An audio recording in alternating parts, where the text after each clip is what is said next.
questions dans le chat pour pouvoir aussi les adresser à notre panel. Et donc, je vais peut-être en commencer par une première. C'est notamment, en fait, quelle est la place finalement des publics dans la conception de ces différents projets? Parce qu'effectivement, l'expérience est au cœur de ces projets-là. Et donc, dans quelle mesure, finalement, ces différents publics sont associés à ça? Je rebondis sur la question notamment des non-publics, de l'étude des non-publics qu'avait évoqué, par exemple, Morgane Legeldon. Alors, si je peux m'exprimer, les publics, c'est vraiment, on part de ça. On part de à qui on s'adresse, quelle est la cible et qu'est-ce que cette cible, comment on doit s'adresser à cette cible de manière très particulière, qu'est-ce qui fait son originalité, qu'est-ce qui fait, quels sont ses codes et comment on va arriver à les toucher, qu'est-ce qu'ils attendent. Donc, c'est vraiment le public est à l'essence même du projet. Enfin, je ne sais pas si mes autres collègues seront d'accord. Et puis, c'est aussi en conservant ce lien. Alors, nous, on est sur de la conversation, donc c'est assez évident et assez natif pour nous. Mais c'est aussi de les interroger sur la satisfaction à la fin. On l'a fait par exemple sur Mirabilia à Genève avec la ville de Genève et on le fait sur Albert Kahn, le musée Albert Kahn dans ce chatbot-là. On pose la question et on demande vraiment au public s'ils sont satisfaits et quelles seraient leurs idées pour améliorer ce dispositif et quel est leur ressenti. Donc on est toujours dans cet échange avec le public, dans cette connexion avec le public. Et pour les autres, alors comment vous avez conçu vos expériences? Est-ce que vous avez pu faire des tests, des focus group, travailler avec les publics en fait sur ces expériences immersives ou ludiques? Alors, moi, je dirais quelque chose qui est peut-être un peu à rebrousse-poil, mais le public, il attend pas forcément quelque chose quand il arrive, donc il attend des propositions. Et ce que je dis toujours aux institutions avec qui je travaille, il y a une phase qui est absolument essentielle, c'est la conception. Et dans la conception, on se pose la question de à qui on parle et qu'est-ce qu'on a envie de leur dire. C'est deux questions qui sont super simples, mais en général, quand on veut vraiment y répondre, ça prend plusieurs réunions. Le périmètre éditorial, pour qui, ça, je ne vais pas vous faire un cours, mais c'est des questions qui me passionnent et qui souvent ne sont pas assez claires quand on part dans un projet. Du coup, on essaime et comme c'est numérique, on en met des tartines parce que finalement, le public peut choisir ce qu'il veut. Et voilà. Donc, il y a un moment de conception qui, je dirais, doit se faire hors public. C'est notre job, quelque part, de faire la proposition. Je dis toujours, un projet, c'est une petite graine qui vient d'une pousse et après une fleur et après un arbre, quoi. Et ben, le public, il faut lui montrer la fleur, mais pas la petite graine, quoi. La petite graine, c'est notre job de la planter. Et ensuite, oui, après, à un certain moment, on peut organiser des tests, mais il faut toujours faire attention parce que l'innovation, c'est qu'on est tous un peu conservateurs en nous, quoi. Donc, on a besoin de références, etc. Et il faut faire le test au bon moment, justement, quand on a vraiment déjà une expérience à montrer. Nous à Vaux-le-Vicomte, on avait fait une soirée un peu test avec les amis de Vaux-le-Vicomte, etc. En leur faisant, on avait un teaser qui était prêt, donc c'était une expérience qui était déjà conçue, quoi, qui existait en tant que telle, qui avait été réfléchie, etc. Et quand ils ont écouté, ils ont absolument pas compris comment ça marchait, mais tout le monde ressortait en étant bluffé, les petits, les parents, les grands-parents, enfin, tout le monde, quoi. Donc, mettre trop tôt l'utilisateur, je trouve que c'est quelque part se débarrasser un peu du problème, quoi. Et notre job, c'est de concevoir, quoi. Et je suis sûre que Jérôme souvent parlé. Il y a un truc qui est quand même de faire le ménage, de réfléchir à l'essentiel. C'est quoi? C'est comme si un peu Spielberg vous dirait quel film tu veux voir, quoi. Bah non, je veux voir le film que tu me montres, quoi. Ça ferait de la créativité, oui. C'est très dangereux de s'enfermer dans quelque chose de trop attendu par les publics, etc., quoi. Enfin, ce que je disais dans une précédente édition des rencontres, la responsable de l'innovation de la BNF, c'est que les publics sont experts de leurs besoins et nous sommes experts de la solution, finalement. Est-ce que Constance et Morgane, pareil, pour concevoir en fait vos différents projets, vous avez fait appel aux au public et dans quelle mesure, notamment avec cette étude des publics, si vous voulez peut-être y revenir un petit peu. Oui, alors en fait, l'étude des noms publics, on est passé par un cabinet d'études qui s'appelle GECE. Et ils sont passés, en fait, ils ont pris les contacts de personnes. On leur avait demandé aussi de travailler sur la cible Île-de-France, puis internationale. Et ils sont passés parmi un panel de personnes qui avaient déjà des comportements culturels dans Paris. C'est-à-dire que soit pour le public international, ils ont été se mettre avec des enquêteurs devant des institutions culturelles et les interroger sur la Monnaie de Paris, etc. Soit pour les publics franciliens, ceux qui avaient déjà des cartes d'abonnement dans des grandes institutions, et donc dire, bon, bah voilà, vous fréquentez des lieux de culture, et pourquoi pas la Monnaie de Paris. Bon, il y avait tout un questionnaire, bien entendu, bien détaillé. Et donc, ces réponses-là nous ont permis aussi de comprendre, en fait, quelle était l'identité, quel était notre frein, en fait, au développement de notre public. Et donc là, on a compris qu'on avait complètement raté notre positionnement et qu'on n'était pas du tout identifié, qu'on avait un gros souci de notoriété. Et donc, pour revenir aussi sur une question qui a été posée tout à l'heure, sur la médiation, etc. Quel est l'avenir, en fait, des médiateurs? Moi, je ne pense pas que ce soit une véritable question dans la mesure où, pour moi, ces pratiques ne rentrent pas en concurrence les unes avec les autres. Il faut se sentir légitime de prendre la parole sur ces sujets-là. Et nous, c'est vrai qu'on s'est senti légitime avec Casa de Papel parce que, bah, oui, ça faisait sens par rapport à notre histoire et à notre lieu.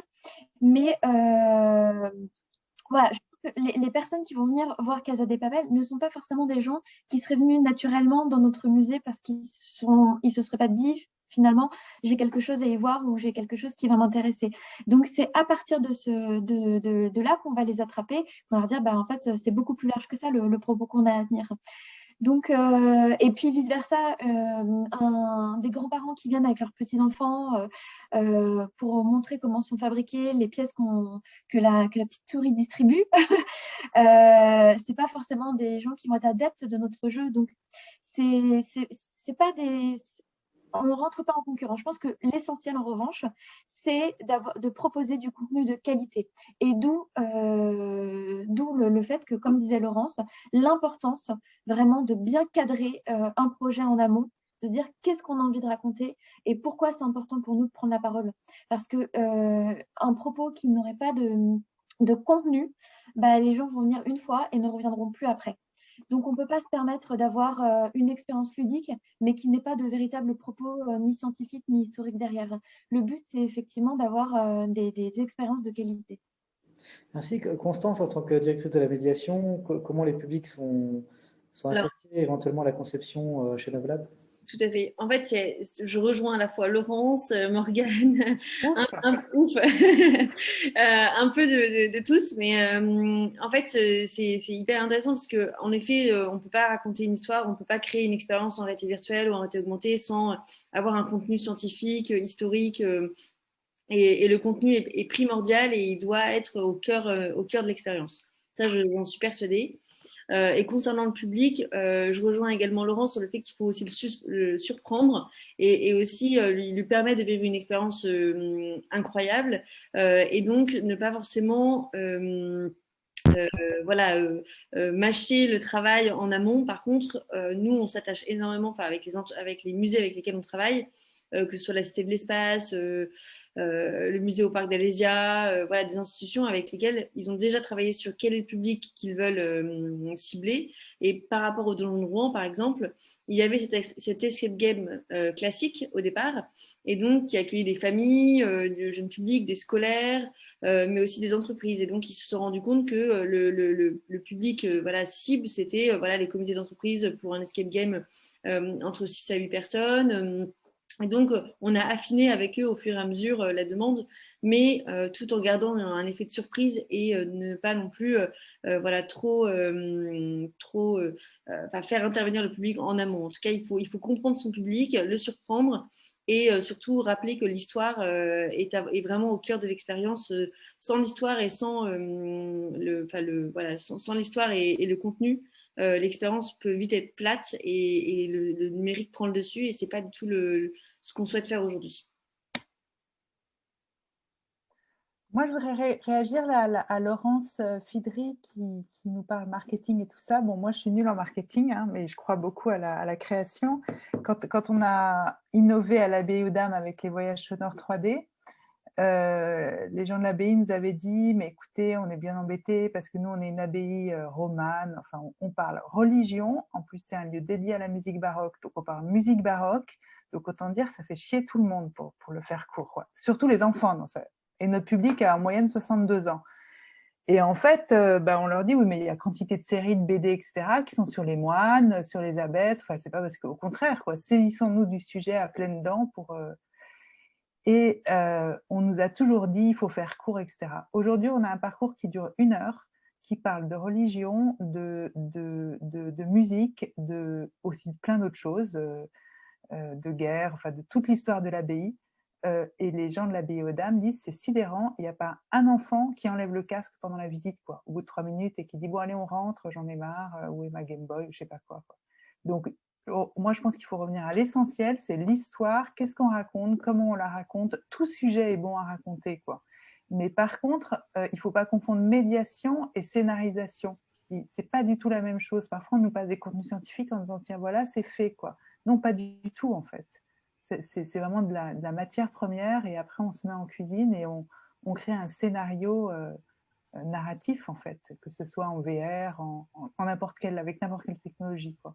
Mais ça, c'est vraiment quelque chose, je pense que les institutions ont encore du mal à comprendre parce que c'est vrai que le contenu scientifique, il est là et c'est ça qui est génial, quoi. On va en chercher un peu d'autres ailleurs, mais l'histoire, elle est là. Mais ensuite, comment on la scénarise, c'est là tout l'enjeu, je pense.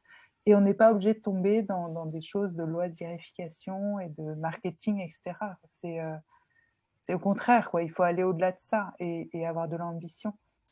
Tout sujet est potentiellement intéressant. Si James Cameron avait écouté les gens, on lui disait un film de 3 heures sur le Titanic, on connaît la fin et avec des acteurs inconnus, ça ne marchera jamais. Voilà. Et finalement, c'est la manière de raconter. Et toute histoire est potentiellement bonne si elle est bien racontée.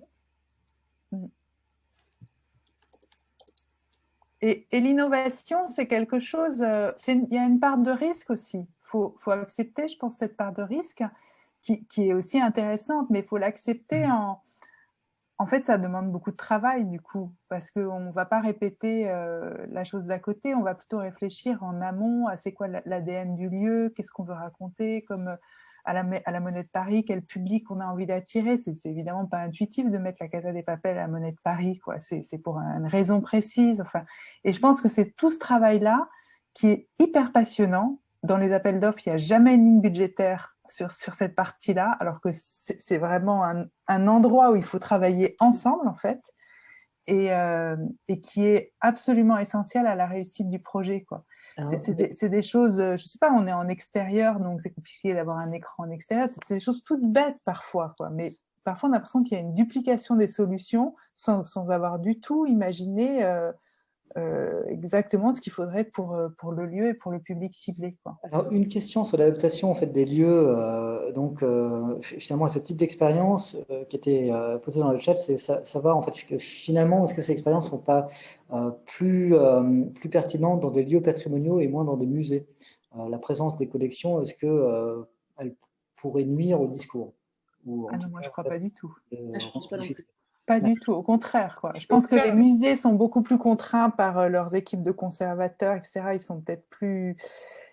voilà, il y a quelque chose, mais ils y viendront, c'est évident. C'est un lieu, c'est des lieux visuels où on peut raconter des milliers d'histoires. Enfin, c'est incroyable tout ce qu'on peut raconter dans les musées. Et il y en a déjà qui le font. Et il y en a qui le font très bien, d'ailleurs. Ouais, très bien. Tout à fait. Et une autre question peut-être qui revient justement sur la notion d'immersion, pour savoir en fait, il y a certaines expériences d'immersion que vous avez évoquées qui sont plutôt solitaires ou qui se vivent de façon individuelle. Comment vous envisagez l'expérience collective en fait? Donc je pense notamment à côté Novlab ou narrative.